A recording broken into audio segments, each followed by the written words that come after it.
Police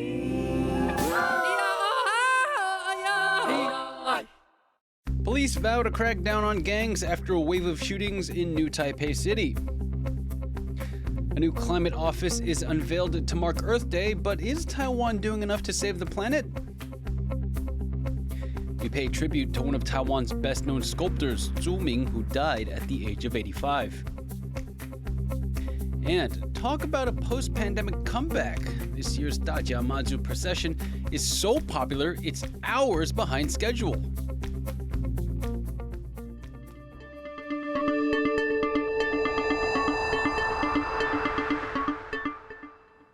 Warm welcome to TaiwanPlus News. I'm Leslie Liao.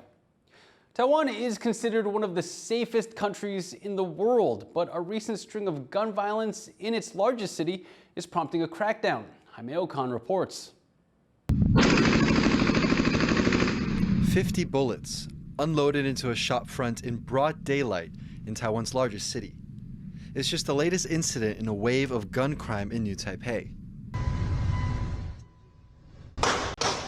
Another incident saw 3 men open fire on a temple. It's prompted the city's mayor, Ho Yo-i, to order a crackdown on organized crime. 我要求警察局行动各分级统合专案小组，对所有的幕后犯罪集团，绝对要穷追猛打。 Taiwan has one of the lowest rates of gun violence in the world. Countries like Brazil, Mexico, and the US record tens of thousands of gun-related deaths annually. In Taiwan, it's well under 100. The recent string of gun violence is believed to be gang-related. The government says that police and local officials need to work harder to bring the problem under control. 我在第一时点上就已经要求警政署呢，务必要与地方一起合作通力来做好这一个扫黑的工作。 Although it remains one of the world's safest countries, Taiwan is no stranger to organized crime. Recent years have seen human trafficking schemes and allegations of underworld involvement in the country's politics. Taiwan is just under a year away from its presidential elections, so that means that everyday things like crime are under the spotlight now more than ever. Politicians from both sides will be looking to show that they're tough on criminals and that they can bring the recent surge in gun crime under control. Ricky and Youngkin for TaiwanPlus. Taiwan has opened a new climate change agency to mark Earth Day.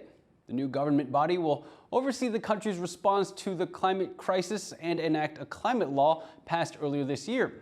That law commits Taiwan to net zero carbon emissions by 2050. The office is also responsible for collecting a carbon fee from polluting industries, although the rate is still undecided. 踏出了最关键的第一步，代表政府推动净零排放的决心。 To find out more about the agency and its impact, Sally Jensen spoke to Tsai Ing-wen from Citizen of the Earth Taiwan. What is the purpose of Taiwan's new climate change agency? 大体上来说，它会对于整个国家处理气候变迁这个项目有更多的人力跟可能比较多的资源一起来处理。所以其实气候变迁署如果只说最后变成环境部得处理气候变迁，那不太够。 可能还是得从国家的这个横向治理，从国家发展委员会到行政院一起来思考气候变迁要如何在各部门来因应，这才会是台湾面对气候变迁能不能积极有作为的关键。But even so, it's still just an office under the Environmental Protection Administration. So should Taiwan be showing more commitment to climate change?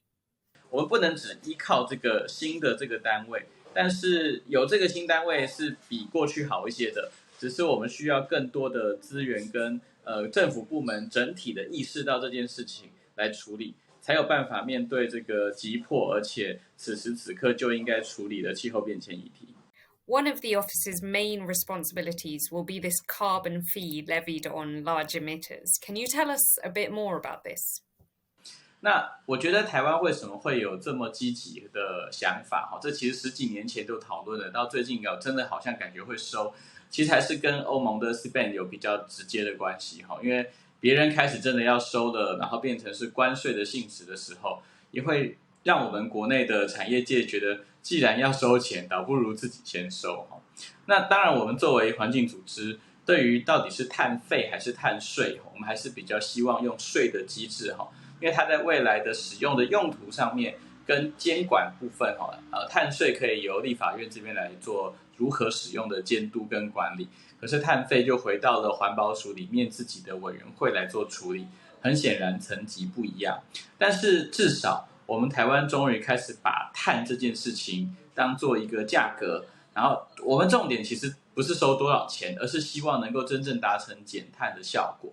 那当它开始继承价钱之后，我们就有更多的资源可以来，譬如说收了这个钱之后，可以挹注在民生的减碳工作，又或者是这些产业界的减碳。The president hasn't yet met with environmental groups, so will this climate change agency be working closely with groups like yours? 其实跟环保署的连结不是这么的强。那我们当然也期待有更多的人力环保署不要把环保团体永远都当作在骂他的人我们骂他是希望他好。我们是台湾从公部门最关心环境跟私部门最关心环境的一群人。我们期待的是环保署能够跟环保团体多一点听听我们的想法跟意见。That was Sally Jensen talking to Tsai Ing-wen from Citizen of the Earth Taiwan about the country's new climate change agency. Well-known Taiwanese sculptor Ju Ming died over the weekend. The artist was known for his depictions of human figures, which have been displayed in several top museums around the world. Joyce Zhen looks back on Ju's works and his legacy. A group of bronze medal gentlemen in suits, gathering as if waiting at a red light in a drizzling city. Minimalist, blocky shapes like these are the signature style of famed Taiwanese sculptor Ju Ming. Ju was found dead in his Taipei home on Saturday in an apparent suicide. He was 85 years old. The Ju Ming Museum, which is dedicated to his work, posted the artist's founding statement to Facebook on Monday. It's a message that describes how the pioneering artist worked hard for his art to make an impact.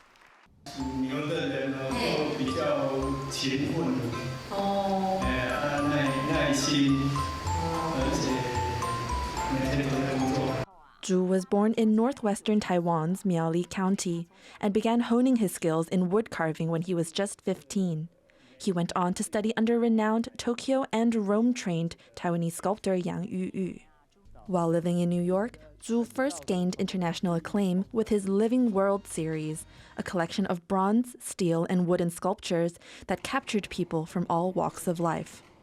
Ju was most famous for his depictions of human figures, earning praise for his reflective and observant eye. His works have toured around the world, including stops in New York, Paris, Berlin, and London. Ju was driven to contribute to society through his art, which is why here in Taiwan, his works can even be appreciated in public spaces, like this metro station in New Taipei. These pieces are from Ju's Tai Chi series. It merges the flowing movements of martial art and the robust forms used by the artist. In 2019, the prominent Cloud Gate Dance Theater performed a piece inspired by Ju's Tai Chi arch at the Ju Ming Museum in New Taipei. Contemporaries of Ju praised the bold and unique styles that inhabited his work. 朱明老师呢，他是用大块面的去做切割，简洁有力，这是截然不同的一个表现方式。 Many have appreciated Ju's work as a reflection of his thoughts on life and human nature. As many fans grieve the sculptor's sudden death, they take comfort in the way his art speaks about how people's spirits can endure.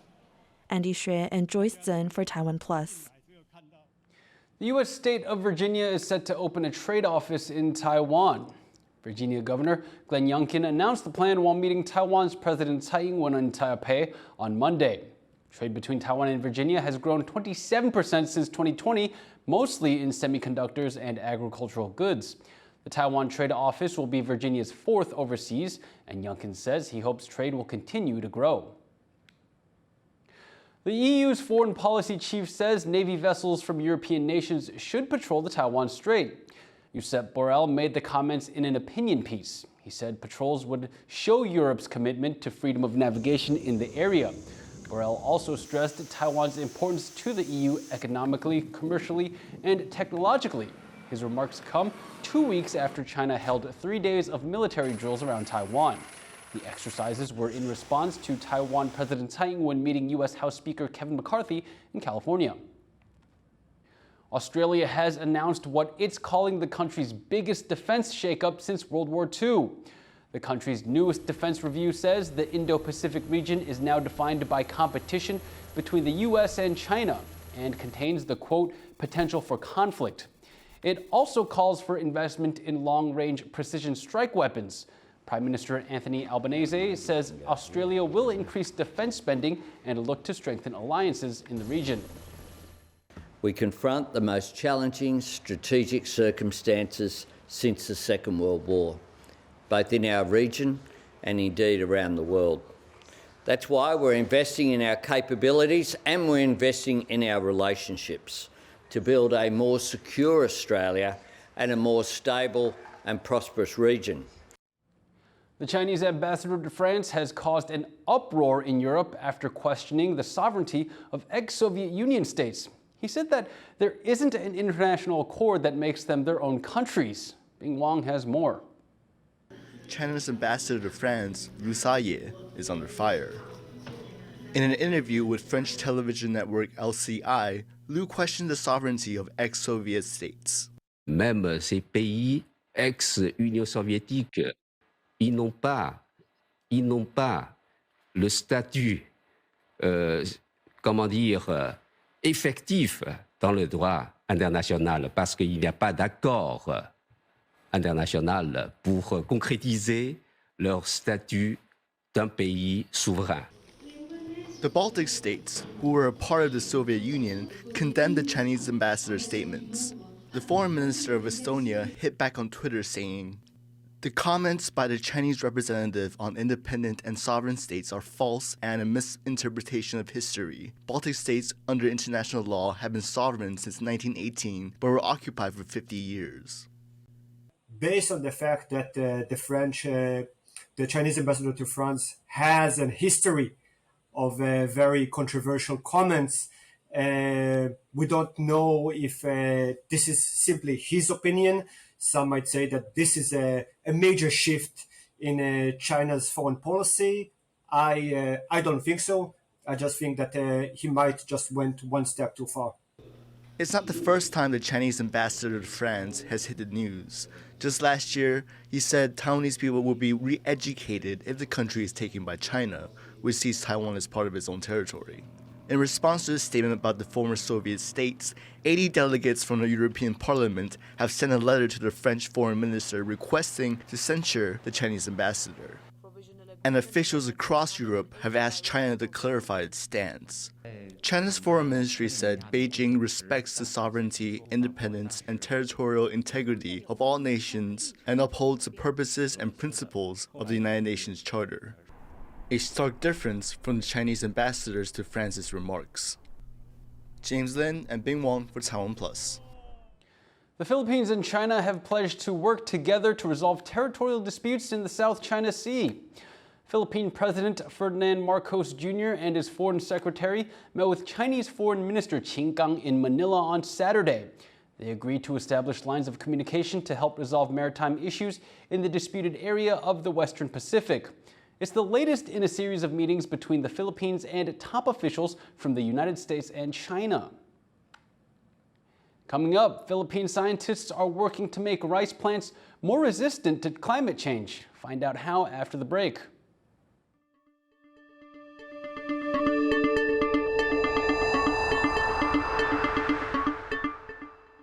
I think it's inaccurate to say the U.S. is primarily or largely interested in defending Taiwan because of semiconductors. I think there's interests, I think there are values, I think there's a lot at stake.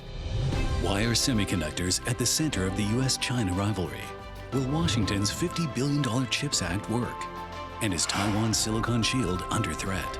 How did the U.S. manage to lose being that leader in manufacturing? Join Chips War author Chris Miller for a compelling conversation about geopolitics and semiconductors. If you look at the key policy that's driving discussion about security and supply chain resiliency is China's military buildup. How rapidly can we really reestablish the level of deterrence that we need to take this question off the table? See the world through a new lens with TaiwanPlus.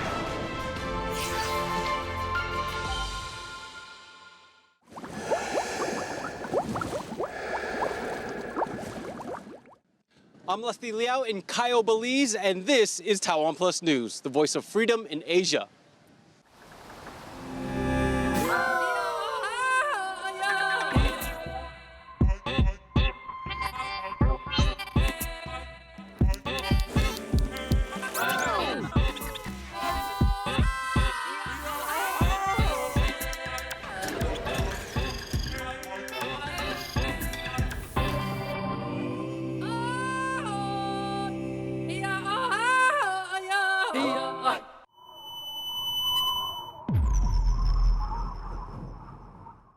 At a time when the world feels more divided, a platform for diverse voices to come together.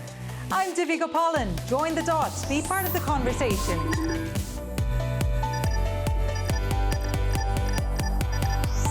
Connected where opinions matter.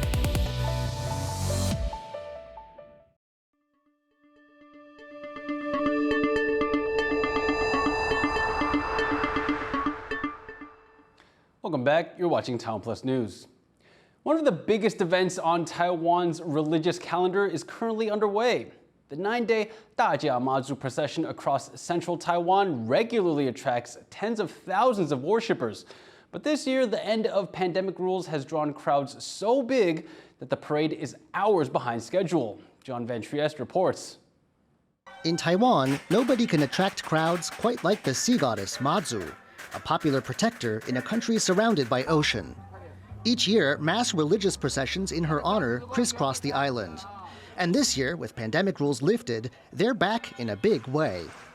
On Sunday, devotees lined up early in the morning on day 2 of the famous Dajia Mazu procession. Their goal, to prostrate themselves beneath a statue of the goddess seated on a throne, praying for good fortune in the year ahead. This is the first time since the COVID-19 pandemic that this act of worship has been allowed. It wasn't long before the line grew to be a kilometer long, stopping the parade in its tracks for 4 hours. In the end, organizers had to turn the rest of the queue away. The 600-strong police force sent to maintain order also paid their respects. Monday is day 3 of the 9-day parade. The route takes worshippers on a loop stretching more than 300 kilometers through central Taiwan, stopping at a string of major temples along the way. Though not everyone who takes part completes the entire route, the organizer, Taichung's Zhenlan Temple, estimates that millions of people join in at least part of the way. They hope for peace, protection, and prosperity for another year. Ethan Chen and John Van Trieste for Taiwan Plus. Taiwan's oyster farmers are seeing lower harvests. They say it's because of pollution and changing sea conditions. Eric Gao reports. Piles of oysters on Taiwan's west coast. It may seem like quite a harvest, but it's not what it once was.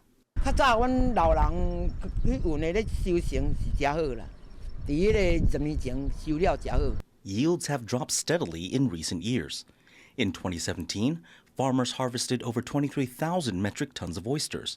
That's shrunk to just under 18,000 in 2021, a decline of over 20%. Farmers say industrial pollution and shifting sands are to blame.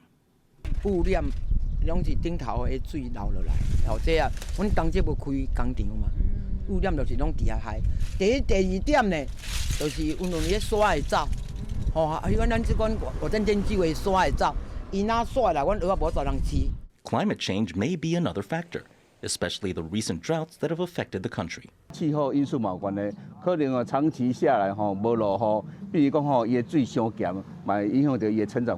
But there may be hope on the horizon.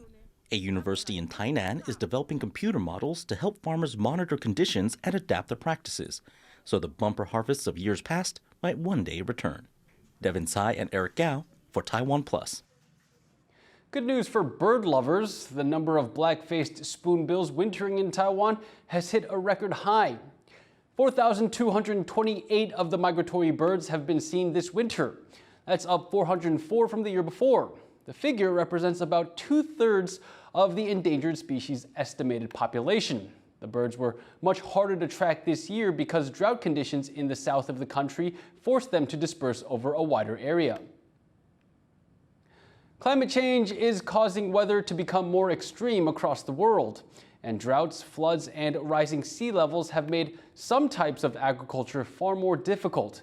To combat this, researchers in the Philippines are working to produce new strains of rice that can resist extreme weather conditions. Eric Liao has more.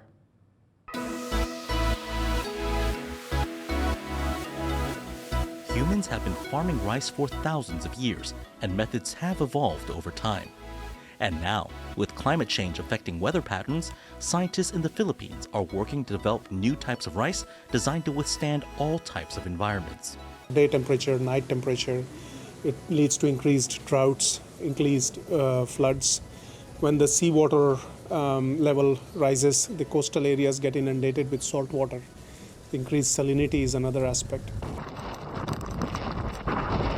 The Philippines is the second largest rice importer in the world and regularly sees its own rice crops damaged by extreme weather.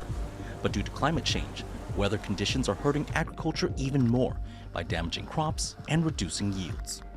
As the environments fluctuate more and more, the stability of yield becomes lower. And so this is where, the improved varieties, which are more tolerant to climate-related aspects and which are better in terms of water use or nutrient use, are important. To create climate-resistant rice strains, scientists at the International Rice Research Institute crossbreed existing strains that have desirable traits. Say, for example, this recipient parent, it is very high-yielding, early maturing, so good eating quality. So you need to put in those traits, those drought tolerance, submergence tolerance, or cold tolerance trait to produce offspring having all those traits. It's not just about ensuring a stable food supply. The researchers hope that their efforts can improve the lives of rice farmers too. More resilient rice means farmers will have more stable crops, even in harsh weather conditions. Kasi maganda nga yun, may pag-asa kahit walang patubig. Mayroon kang inaasa na kahit kaunting bagay hamog-hamog lang matuloy-tuloy ang buhay niyan. The scientists' efforts are already reaping rewards. They've developed a drought-resistant strain that's being grown not only in the Philippines, but also in India and Nepal. Ethan Pan and Eric Gao for TaiwanPlus. An indigenous village has developed a new signature liquor with help from a local university. The drink is a marriage between innovative techniques and village history. John Van Trieste has this story. From out of a bamboo tube comes a surprise, freshly flavored liquor.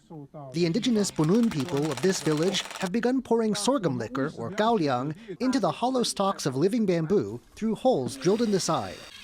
There, the liquor matures for a week, much like whiskey in a barrel, taking on the flavor of bamboo as it ages.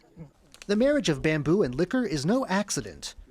Drinking home-brewed alcohol is a part of local culture, and bamboo was once key to the economy in this part of southeast Taiwan. The bamboo groves around the village still grow tall. The idea is to create a new product with a distinctive local character. 那因为竹产业没落之后，那希望在地方创生或者是创意发展的时候，就想到酒跟竹子是一个很好的发想这样。 This creation is the result of much trial and error, plus input from village elders and the local National Taidong University. 希望透过了这一次竹高青的一个发表，那么让我们武陵部落的竹产业能够复振。 Tourists seem to enjoy the drink. With some clever marketing, it could just be the birth of a new regional specialty. Klein Wang and John Van Trieste for TaiwanPlus. Basketball star Jeremy Lin of the Kaohsiung Steelers scored a career-high and league record-tying 50 points on Sunday. Lin also nabbed 10 rebounds and 11 assists, meaning he got a triple-double. Although Lin fouled out in the fourth quarter, his team won against the new Taipei Kings 116-110. Jeremy Lin was the only person of Taiwanese descent to play in the NBA in the U.S. He became a worldwide sensation in 2012 after his winning streak with the New York Knicks. Students in China have developed a robotic kissing device that lets couples send affection through their phones. The idea was born out of pandemic lockdowns and shows how the power of intimacy and some silicone can make a difference. Jaime Okan reports. This device is called the long-lost touch. Developed by a group of students in China, these robotic lips let users send kisses through their phones. 能够进行一些信息语言上的交流，但它可能就没有办法达到一种感官触摸上的一种反馈和交流。那希望就能填补线上的这么一个触摸这样的一个领域，让它更加的丰富。The inspiration for this device came from the COVID-19 pandemic, when China's government put heavy restrictions on people's movements. Months of lockdowns left many couples separated. Just 2 weeks after the device was released, they sold over 3,000, with orders for another 20,000. Some couples say the device does help, especially in long-distance relationships. 我女朋友也在北京，但是呢，她经常出差，所以我们经常有时候会见不到。然后我觉得这个东西就可以填补我们见不到的时候，它可以作为一个调味剂的一样的存在。But not everyone feels the same way about the long-lost touch.